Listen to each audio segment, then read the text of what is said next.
अस्सलाम वालेकुम। नेक्स्ट हम देखते हैं कि पीडियाट्रिक्स के अंदर हमने हिस्ट्री ले ली। हिस्ट्री के बाद आपका बहुत इंपॉर्टेंट चीज़ आती है जनरल फिज़िकल एग्जामिनेशन।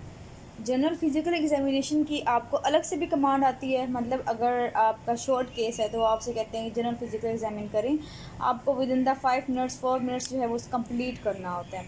सो जनरल फिज़िकल एग्जामिनेशन में हमने करना क्या होता है, सबसे पहले आपने क्या करना है कि हमने जनरली पूरी बॉडी को जो है वो देखना है कि जनरली उसमें क्या फाइंडिंग्स मिल रही हैं। सो हम सबसे पहले करते हैं ऑब्जर्वेशन करते हैं इसके अंदर, ठीक है। पूरी बॉडी की जो है वो ऑब्जर्वेशन कर रहे होते हैं और उसके बाद जो है हम कर रहे होते हैं उसकी पाल्पेशन करते हैं। जो पॉजिटिव फाइंडिंग होती है उसकी पाल्पेशन भी साथ कर रहे होते हैं।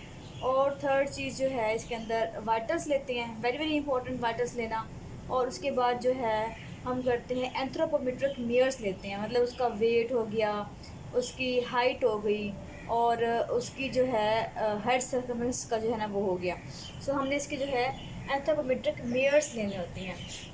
ये बहुत ज़्यादा इंपॉर्टेंट है। एंथ्रोपोमेट्रिक मेयर्स कौन सी एज ग्रुप में, under the 5 years of age में जो है वो बहुत ज़्यादा इंपॉर्टेंट है एंथ्रोपोमेट्रिक मेयर्स लेना। लेकिन मोस्टली आप अंडर द 2 ईयर्स ज़्यादा ले रहे होते हैं क्योंकि ज़्यादा जो है उसी में ही सिग्निफिकेंट है।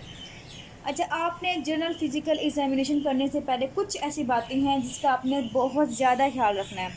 आप गए हैं, सबसे पहले तो आपने अपना इंट्रोड्यूस करवाया, लेकिन उससे पहले आपने ये देखना है कि बच्चा जो है वो 2 साल से छोटा है या फिर 2 साल से ज़्यादा है। वो आपको एग्जामिनर बता ही देता है कि ये जो है बच्चा सपोज करें कि 1 ईयर ऑफ एज का है तो आपने इसको एग्जामिन करना है, 1.5 ईयर्स ऑफ एज का है आपने इसका जो है जनरल फिज़िकल एग्जामिनेशन करना है। सबसे पहले ये बात याद रखनी है कि under the 2 years of age अगर बच्चा है, 2 साल से छोटा बच्चा है, तो उसको अपने मदर की लैब में ही एग्जामिन करना है, ठीक है। माँ बैठी है, ठीक है, और साथ जो है उसका बेबी है छोटा सा, तो छोटा बेबी के साथ ही आपने उसको एग्जामिन करना है। अब बेबी की पोजीशन क्या होगी, आपने बेबी को राइट साइड अप्रोच ही करना। सपोज करें कि मदर बैठी है, ठीक है, और उसने जो है बच्चा पकड़ा हुआ है, आपने क्या करना है उसको इस तरह करवाना है कि आपकी और जो बेबी की है वो राइट साइड जो है वो सेम जगह पे आ जाए, मतलब उसका जो राइट हैंड है वो इस तरफ से हो, ठीक है। आपने राइट साइड करवा लिया। अगर आपने राइट साइड नहीं करवाई स्पोर्ट्स करें लैब में तो ये आपके मार्क्स पहले ही डिडक्शन हो जाएगी। सबसे पहले तो आपने पोजीशन सेट कर ली। 2 साल से अगर बड़ा है तो फिर आप उसको काउच पे लिटा कर दो, आप एग्जामिनेशन कर सकते हैं। लेकिन अगर वो इरिटेबल है और 2 साल से छोटा लग रहा है, मतलब बहुत छोटा बच्चा लग रहा है, तो आप फिर भी मदर के लैब में कर सकते हैं। अब अगर बच्चा बहुत इरिटेबल है, बहुत ज़्यादा वो इरिटेबल है, रो रहा है, तो आपने ज़्यादा क्या करना है कि एग्जामिनेशन शुरू नहीं कर देने कि आप गए हैं फटाफट से ना एग्जामिनेशन शुरू कर दिए कि टाइम बहुत शॉर्ट है, नहीं। आपने बच्चे को कोशिश करनी है चुप करवाने की, ठीक है। 2 साल छोटा बच्चा है, 2 साल से छोटा या बड़ा जितना भी है, आपने क्या करना है कि आपने साथ लेके जाने हैं कोई चॉकलेट, समथिंग जिससे वो चुप कर जाए। देखिए चॉकलेट्स मोस्टली बच्चे रखते हैं, टॉफ़ी रखते हैं, कैंडी वगैरह। सो आपने वो अपने पास रखनी है। जाते ही जैसे ही बच्चा रोया आपने फ़ौरन से कैंडी देनी है, उसे चुप करवाना है। चुप करवाने के बाद आपने शुरू करना है। सपोज करें कि आप चुप करवा रहे हैं और चुप नहीं कर रहा, ठीक है, तो आपने क्या करना है कि आप पहले माँ से कहेंगे इसे चुप कराएं, ठीक है। माँ चुप करवा देगी तो वो चुप हो जाएगा, मोस्टली केस में चुप हो जाता है पेशेंट, ठीक है। उसके बाद आपने क्या करना है, आपने उसे करना है एक्सपोयर करवाए, ठीक है। सो एक्सपोयर में क्या आएगा कि उसकी एब्डोमेन से जो है कपड़ा जो है ऊपर कर लेंगे और साथ जो उसकी लेग्स होती हैं वो भी हम इसको एक्सपोयर कर देंगे। सो ये कंप्लीट एक्सपोयर करने के बाद आपने शर्ट उतरवानी नहीं है, बल्कि शर्ट जो है वो ऊपर करवानी है, माँ से कह के करवानी है। हमने एक्सपोज भी करवा लिया। अब एक्सपोज करवाते हुए, लिटाते हुए, सीधा करवाते हुए, चॉकलेट देते हुए, इस सब टाइम के दौरान ही आपने ऑब्जर्वेशन कर लेनी है, ठीक है। ऑब्जर्वेशन में क्या आएगा कि आपने पूरी बॉडी की ऑब्जर्वेशन करनी है, from the head to toe, हर एक चीज़। अब ऑब्जर्वेशन में आपने एक टिपिकल सी 3-4 लाइंस लिखनी होती हैं, वो लाजमी इम्पॉर्टेंट है कि सबसे पहले तो आपने ये बताना है कि पेशेंट की जो है वो अपेरेंट एज कितनी है। सपोज करें कि वो 1.5 साल का बच्चा है, लेकिन मे बी वो आपको दिखने में जो है वो 6 मंथ का लग रहा है। सो हम कहेंगे अपेरेंटली लुकिंग 6 मंथ ऑफ, ठीक है।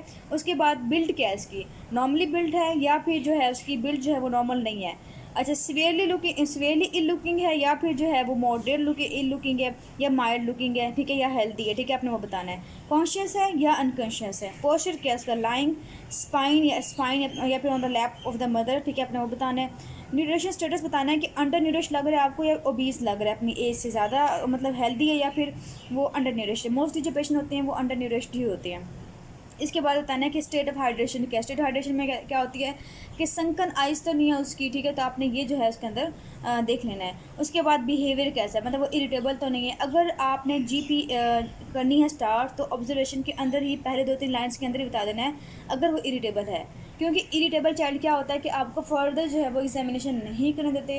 अगर आप पहले ही मेंशन कर देते हैं ये बात, तो एग्जामिनर के माइंड में ये बात आ जाएगी कि अगर बच्चा इरिटेबल है और वो कॉपरेट नहीं, नॉन कोऑपरेटिव है, लेकिन इरिटेबल नॉन कोऑपरेटिव है, तो फिर जो है हमारी एग्जामिनेशन का पूरी नहीं भी हैं तो वो उसकी हमें जो है कोई प्रॉब्लम नहीं होती, मतलब वो इस चीज़ को फिर वो माइंड नहीं करते। सो हमने जनरली बता दिया उसकी कुछ 4-5 बातें। क्या क्या बताया हमने कि अपेरेंट एज कितनी है, उसका बिल्ड क्या है, severely looking, lying spine, conscious, irritable and healthy looking, ठीक है, या अंडर जो भी अपन बताने state of hydration, dehydrate looking या फिर वेल हाइड्रेटेड और इरिटेबल, ठीक है, ये आपने बता दी बातें सारी 4-5। साथ ही इसमें अपने ये बताना है अगर तो उसको कैनोला पास हुआ राइट साइड पे या लेफ्ट साइड पे, तो बताना है कि there was a cannula on the right side या लेफ्ट साइड, या फिर ब्रूसिस हैं उसके फुट पे और राइट हैंड पे, ठीक है, वो ब्रूसिस बन जाते हैं due to the IV line pass करने की वजह से, वो आपने मेंशन करनी है। और साथ में जो सबसे अपेरेंट चीज़ होगी वो आपने साथ ही मेंशन कर देनी है। सपोज करेंगे उसका जो एब्डोमिन है वो डिस्टेंडेड है, तो आपने बताना है इसके साथ ही ऑब्जर्वेशन के अंदर बताना है कि उसका एब्डोमिन जो है वो डिस्टेंडेड लग रहा है, ठीक है। अगर उसके हेड जो है वो अपनी बॉडी से ज़्यादा है, तो आपने बताना है कि उसका हेड जो है वो अपनी बॉडी से जो है वो डिसप्रोपोर्शनेट है, मतलब वो ज़्यादा। थोड़ा जो फोकस है एग्जामिनर का वो उस पर जो है फ़ौरन से आ जाए कि इसकी जो है फाइंडिंग क्या क्या है पॉजिटिव, क्योंकि अगर उसका हेड साइज़ ज़्यादा है तो उसके बाद आपकी एंथ्रोपोमेट्रिक मिरर्स बहुत ज़्यादा इंपॉर्टेंट हो जाती हैं कि आपने उसकी लाजमी ऑक्सीपिटो फ्रंटल जो है सर्कमफेरेंस लेना ही लेना होता है, उसके बगैर गुजारा ही नहीं है, ठीक है। अगर एब्डोमेन डिस्टेंशन है तो आपने उसके पाल्पेशन के अंदर लीवर, स्प्लीन और असाइटिस वगैरह जो देखनी होती है वो भी आपने बतानी है। सो ये ना आपकी थोड़ी सी हो जाती है कि एग्जामिनर को लेके जाती है कि आपने फर्दर जो है इसमें क्या बताना है। पॉजिटिव फाइंडिंग जो है वो अपने पहले बता देनी है इसके अंदर।